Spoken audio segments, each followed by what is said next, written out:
नमस्कार देशवासियों, नरेले में स्थित सत्यवादी हरिश्चंद्र हॉस्पिटल में बीजेपी के प्रतिनिधि श्री विजय शेखर गुप्ता जी ने जाकर इंस्पेक्शन किया और पाया ना ही वहां पे दवाइयों की और टेस्टों की सुविधा मौजूद थी, बल्कि उस हॉस्पिटल के उच्च अधिकारी भी मौजूद नहीं थे। जो हॉस्पिटल सत्यवादी हरिश्चंद्र के नाम से जाना जाता है, वो हॉस्पिटल एक झूठ का पुलिंदा दिखा।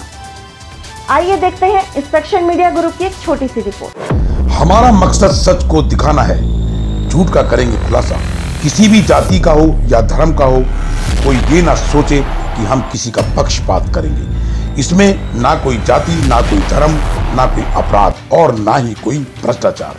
हम करेंगे संविधान के तहत काम। अब चाहे सोशल हो, चाहे पॉलिटिकल हो, चाहे इंटरटेनमेंट हो, चाहे वो क्राइम, हम कानून व्यवस्था को बना के रखेंगे। जो सच जनता से दूर है, हम करेंगे जनता को रूबरू। सच के प्रतीक इंस्पेक्शन मीडिया ग्रुप के तहत और बच्चों पे हो रहा भ्रष्टाचार और अत्याचार, उसका भी हम निकालेंगे खोज और उसके पर करेंगे कानूनी कार्रवाई। अब चाहे वो बुजुर्ग लोग हो, चाहे बच्चे, संविधान के तहत ही काम करेंगे। जय हिंद, जय भारत।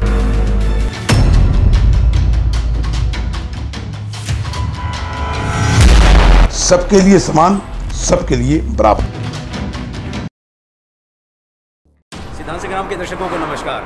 और एक व्यक्ति ऐसा भी होता है जिन्हें घर परिवार समाज से नहीं, देश से लेना देना है। देश को उसके लिए प्रथम है। जी हाँ, मैं बात कर रहा हूँ विजय शेखर गुप्ता जी का। जनता के लिए, जनता के द्वारा, जनता के जनपद पर लाइन में खड़े अंतिम व्यक्ति के आंसू पोंछने का और खुशियाँ बिखेरने का एक छोटा सा सार्थक प्रयास पूरे 70 विधानसभा में चल रहा है। और उस दरमियान आज उनका पहल और प्रयास जारी है नरेला विधानसभा में। आइए चलिए बात करते हैं कि नरेला विधानसभा में एक जाना माना, एक प्रतिष्ठित अस्पताल है जिसे कहते हैं राजा सत्य हरिश्चंद्र अस्पताल। जैसा नाम उसी तरह का सरोकार और उसी तरह के अभी सेवारत हैं MS डॉक्टर सुशील जी। तो आज कई सारे मुद्दों पर उनसे बात की और लोगों की समस्याएं भी सुनी। तो मीडिया समझना चाहिए कि लोगों ने क्या कहा और MS से क्या बातचीत हुई। जी सर। जय श्री राम जी भाई। मेरी अभी MS साहब से जो बात हुई है, काफ़ी विषयों पर चर्चा हुई है उनके साथ। जैसे कि जब मैं हॉस्पिटल में आया सत्यवादी हरिश्चंद्र अस्पताल में, सिर्फ नाम तो सत्यवादी हरिश्चंद्र है, लेकिन पूरे काम सत्यवादी हरिश्चंद्र नहीं है। जब मैं जनता से मिला, जनता ने मुझे बताया कि भाई यहाँ पे कुछ दवाइयाँ हमें मुफ्त मिल रही हैं, जो महंगी दवाइयाँ हैं वो बाज़ार से लिख के दी जा रही हैं। फिर कुछ टेस्ट हैं, जैसे लीवर का टेस्ट, थायराइड का टेस्ट और अल्ट्रासाउंड, वो यहाँ पर नहीं होता, वो बाहर से करवाया, लिख के दे दिया जाता है।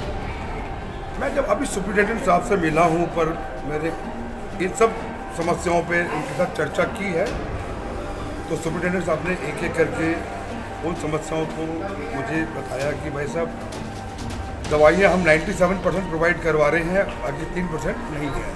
लेकिन मुझे ऐसा नहीं लगता कि 60-40 का रेशियो, कि 60% दवाइयाँ हॉस्पिटल दे रहा है, 40% दवाइयाँ बाजार से लिख के दी जा रही है, जो गलत है। बाकी अभी आगे के लिए आश्वासन मेरे को दिया है सुप्रिटेंडेंट साहब ने कि हम 100% दवाइयाँ मरीजों को मुफ्त करवाने का प्रावधान करेंगे। जी। दूसरा, जो टेस्ट वाली बात जो मेरी हुई है कि टेस्ट के अंदर कह रहे कि जी थायराइड का है हमारे पास और लीवर का है, लेकिन मरीजों को कहना है कि थायराइड और लीवर का नहीं है। तो कहते हैं ठीक है भाई सर, कहना मैं बोला गुप्ता जी, जो भी कमी है आप मुझे बता रहे हैं, मैं इसको जल्द से जल्द पूर्ण कराने का प्रयास करता हूँ। और रही बात सबसे बड़ा अल्ट्रासाउंड, कहते हैं कि अल्ट्रासाउंड की मशीनें तो हमारे पास हैं, लेकिन कोई स्पेशलिस्ट हमारे पास नहीं है। तो कहते हैं, और स्पेशलिस्ट हमारे सरकारी अस्पतालों में, दिल्ली सरकार के अस्पतालों में आना नहीं चाहते हैं। सैलरी का इशू है या क्या इशू, भगवान जाने। तो मैंने इनको बोला कि कोई बात नहीं, अगर आपको इस तरह का इशू है तो ये मैं आपको स्पेशलिस्ट ला के देता हूँ, आप अपॉइंट कीजिए, ठीक है जी। और डेंटिस्ट का प्रॉब्लम था कि जहाँ डेंटिस्ट नहीं है, तो डेंटिस्ट का भी सेम, जो रेडियोलॉजी का है, सेम प्रॉब्लम डेंटिस्ट का है। तो उसके लिए भी हमारी चर्चा हुई। तो मैंने कहा ठीक है भाई, मैं कुछ एजेंसीज को बोलता हूँ जहाँ से डेंटिस्ट और क्या नाम है रेडियोलॉजिस्ट अवेलेबल हो सकते हैं। मैं आप तक पहुँचा तो आप उनको अपॉइंट कीजिए, ठीक है। और एक बहुत बड़ी समस्या है जो सुप्रिटेंडेंट साहब भी खुद एग्री करते हैं कि यहाँ मेन पावर की बहुत कमी है, कि आज अगर यहाँ 69 ऑलमोस्ट कर्मचारियों की कमी है, जिसकी वजह से सुप्रिटेंडेंट साहब खुद सफ़र कर रहे हैं। जो उन्होंने बताया, कहते मैंने कई बार दिल्ली सरकार को लिख के दिया लेकिन कोई सुनवाई नहीं हो रही, हेल्थ सेक्रेटरी को लिख के दिया, कोई सुनवाई नहीं हो रही। तो ठीक है, अब ये मुद्दा मैं जो दिल्ली के हेल्थ सेक्रेटरी है मैं उनसे बात करता हूँ एक बार, और दिल्ली के जो हेल्थ मिनिस्टर है सौरभ भारद्वाज, मैं उनसे बात करता हूँ, और केजरीवाल सरकार को इसके लिए मैं सूचना देता हूँ कि भाई आप स्टाफ देंगे तभी जनता की को वो सुविधा मिल पाएगी। देखो जी, अगर 100 लोगों की ज़रूरत है, 100 लोगों में 50 लोग रहेंगे तो सुप्रिटेंडेंट बेचारे क्या कर लेंगे, मेन पावर ही नहीं होगी तो काम पूरा नहीं होगा। तो ओवरऑल कितने पेशेंट डेली आ रहे हैं? भाई बता रहे हैं कि भाई मैं तो ज़्यादा पेशेंट से नहीं मिला हूँ, जितने पेशेंट मुझे दिखाई दिए करीब मेरी 50-60 पेशेंट से मेरी बात हुई है, उनकी जो समस्या थी मैंने उनको सुना और सुनकर सुप्रिटेंडेंट साहब के साथ मैंने शेयर किया। भाई सुप्रिटेंडेंट साहब बताते हैं कि भाई इस हॉस्पिटल में करीब डेली 2500 से 3000 पेशेंट आते हैं, लेकिन 2500-3000 पेशेंट्स के लिए हमारे पास स्टाफ अवेलेबल नहीं है, जिसकी वजह से जनता को असुविधा होती है। जी, ये थे जनता के जनपद पर जन सरोकार के साथ दुष्यंत की उन पंक्तियों के साथ कि कौन कहता है कि आकाश में सुराख नहीं हो सकता, एक पत्थर तो तभी से उछालो यारो, बढ़े चलो डटे रहो कर्तव्य पथ धर्मनिष्ठ पथ, और वो पथ जो लाइन में खड़े अंतिम व्यक्ति के चेहरे पर मुस्कान ला सके। इनका नाम विजय, और उस विजय रथ पर सवार हैं जो सचमुच में खास करके मिडल और लोअर ग्रेड के लिए लोग कहते हैं इन्हें मसीहा।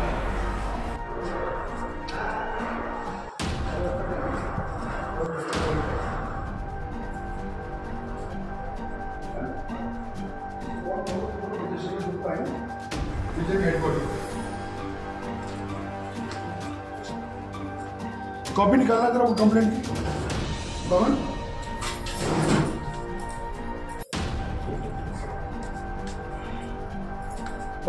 वो कंप्लेंट कॉपी निकालो, RTI वाली RTI कॉपी तेरे पास तो मैं भेज कर जी यार। मैडम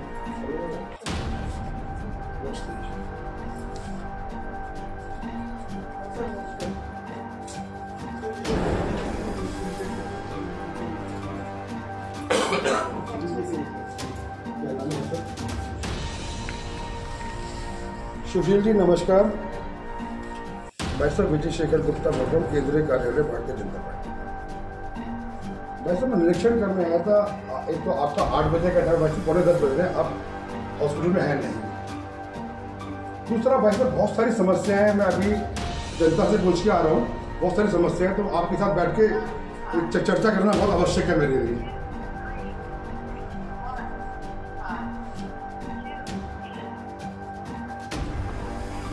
जी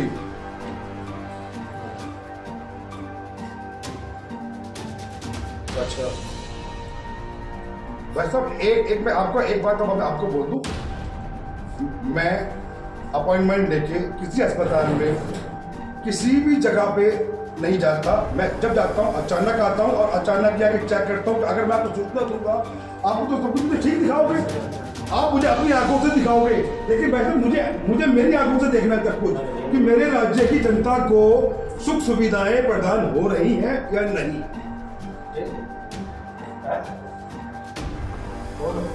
कितना वक्त लगेगा आपको मेरे भाई, कितना वक्त लगेगा? 12 बजे सही आप यहाँ मिलिए, मैं हॉस्पिटल में, बाकी मैं निरीक्षण कर रहा हूँ, ठीक है जी। वैसे मेरे को किसी अनुमति की आवश्यकता नहीं। आपको लगता है कि अगर मैं बिना अनुमति के आया हूँ, आप 100 नंबर पर फोन करके SHO निर्मला को आप सूचना दे सकते हैं। विजय शेखर गुप्ता केंद्रीय कार्यालय भारतीय जनता पार्टी में आए और मेरे हॉस्पिटल में रेड मारी उन्होंने आके। हाँ जी,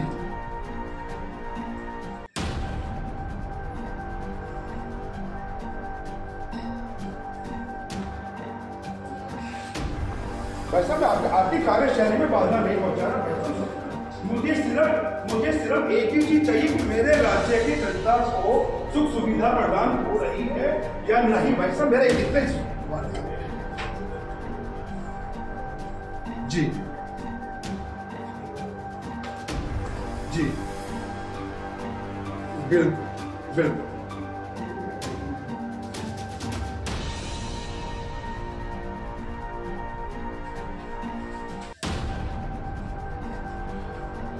बिल्कुल भाई साहब, मैं वही कह रहा हूँ कि मेरे को जनता की शिकायतें आई हैं भाई साहब, मैं तभी यहाँ तक पहुँचा हूँ। आरटीआई से शिकायत आई है मेरे पास। जी बिल्कुल करेंगे मेरे भाई, आप जब गिनेंगे आपसे चर्चा करेंगे भाई आपके या क्या क्या प्रॉब्लम है, आपकी प्रॉब्लम भी सुनेंगे मेरे भाई।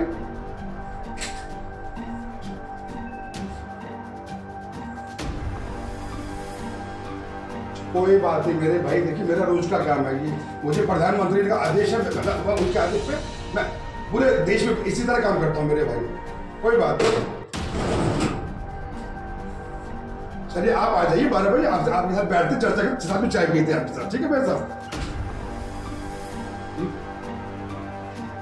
बिल्कुल बिल्कुल बिल्कुल, मैं भाई साहब का नंबर देता हूँ, मैं हॉस्पिटल में हूँ, ठीक है भाई साहब?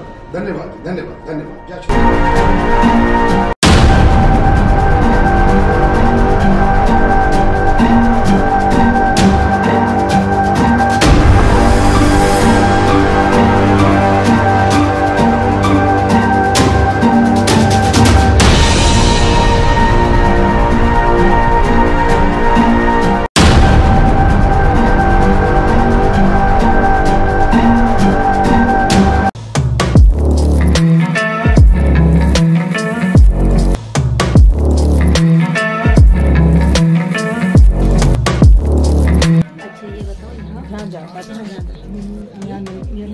कम है। और ये सर्वाइकल की प्रॉब्लम है, अभी मैंने चेक नहीं किया। राइट साइड में गर्दन में दर्द रहता है आपको पूरा, यहाँ से कमर से यहाँ से लेकर इतने हिस्से, इतने में दर्द है आपका।